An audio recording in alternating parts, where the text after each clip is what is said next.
À partir des informations fournies par le calculateur, le contrôleur de protocole construit la trame. La trame commence par un signal début de trame identique pour toutes les trames, appelé SOF, Start of Frame ou début de trame. Vient ensuite, sur 12 bits, l'identificateur précisant le contenu des données. Puis, un champ de commande sur 4 bits indique le type de réponse demandée.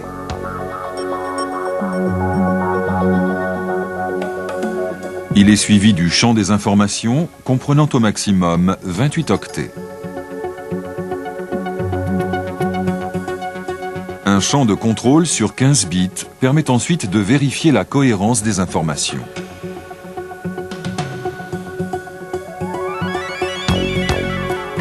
Vient alors un champ accusé de réception sur 2 bits.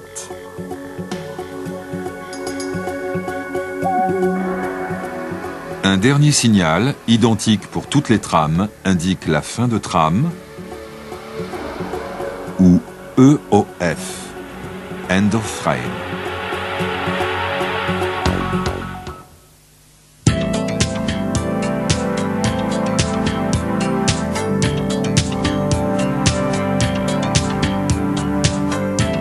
La structure complexe d'une trame WAN permet d'organiser la communication entre équipements et de diminuer la charge du réseau.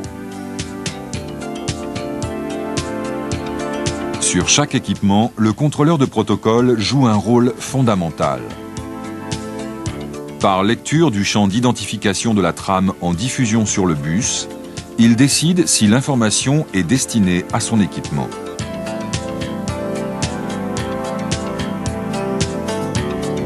Par exemple, sur 206, l'autoradio, à la suite d'un événement clavier,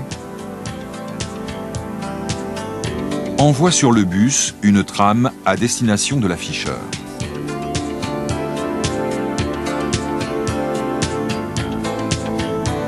Cette trame, rendant compte d'un événement ponctuel, est appelée trame événementielle. À la lecture du champ d'identification,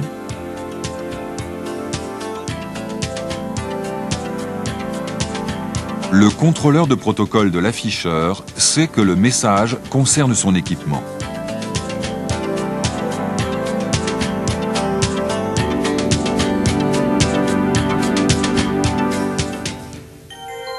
Si 2 ou plusieurs équipements émettent une trame simultanément, les trames sont comparées bit par bit pendant l'émission.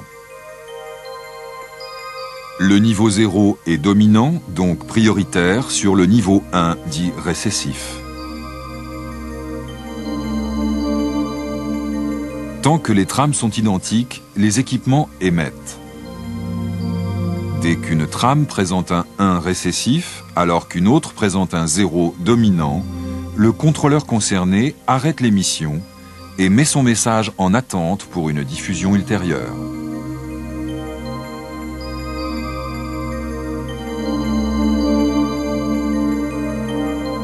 Ainsi s'organisent des priorités dans les messages sans destruction des informations retardées. Le champ de commande permet, entre autres, à l'équipement émetteur, lors d'un message important, de demander à l'équipement destinataire de placer dans la trame un accusé de réception, économisant ainsi une trame de réponse.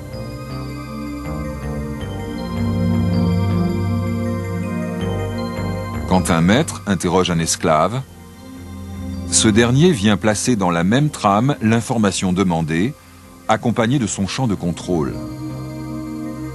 Ce mode est appelé dialogue avec réponse dans la trame.